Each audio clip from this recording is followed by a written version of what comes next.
diterima. Sebaliknya kalau niatnya ada udang di sebalik batu, maka amalannya itu akan ditolak. Dalam setiap niat yang penting adalah ikhlas. Erti ikhlas ialah memperindahkan ibadat atau kebajikan kerana Allah semata-mata dan mengharapkan keredaannya. Tempatnya sama dengan niat, iaitu di dalam hati. Yang tadi tu, dia maksudnya Nabi tak larang, boleh berhijrah. Kalau dia nak kahwin boleh berhijrah, tapi syaratnya kepada Allah SWT, bukan kerana kahwin. Dan isteri yang tadi Nabi beritahu, hendaklah kamu jaga kehormatannya elok-elok. Tu lah maksudnya. Amalan perbuatan dilakukan oleh hati, lisan dan anggota badan, bergantung kepada niat orang yang mengerjakannya. Imam Yahya An-Nawawi membahagikan amalan yang baik itu kepada 3, iaitu: pertama, amal hamba sahaya, iaitu beramal kerana takut kepada Allah. Kedua, amalan saudagar, iaitu beramal kerana mengharapkan pahala dan supaya kelak masuk dalam syurga.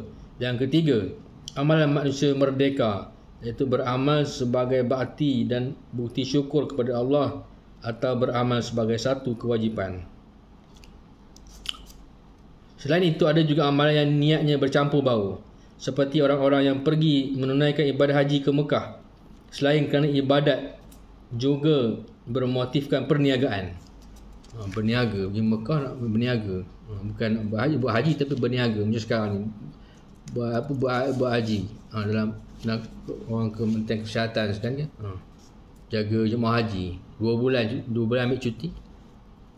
Itu pun macam mana kata, bermotifkan perniagaan atau bermotifkan pekerjaan, boleh lah untuk benda keselamatan.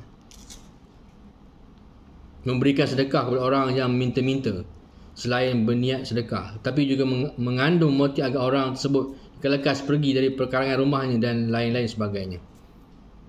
Terdapat banyak ayat-ayat Al-Quran yang menyebut tentang ikhlas yang terdapat dalam berbagai surah, antara lain dalam surah Az-Zumar dan Al-A'raf. Malah ada satu surah yang khusus dinamakan surah Al-Ikhlas.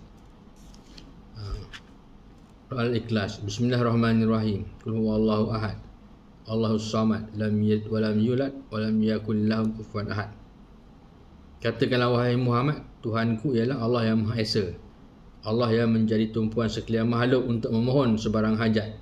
Ia tidak beranak dan ia pula tidak diperanakkan, dan tidak ada sesuatu pun yang setara dengannya. Dalam surah Bainah, ada satu surah Bainah ayat 5. Ayat surah Bainah ayat 5 maksudnya, padahal mereka tidak diperintahkan melainkan supaya menyembah Allah dengan mengikhlaskan ibadat kepadanya. InsyaAllah, itulah sebahagian perkara yang ingin saya terangkan tentang ikhlas. Semoga apa yang kita dengar dapat kita amal dan kita sampaikan.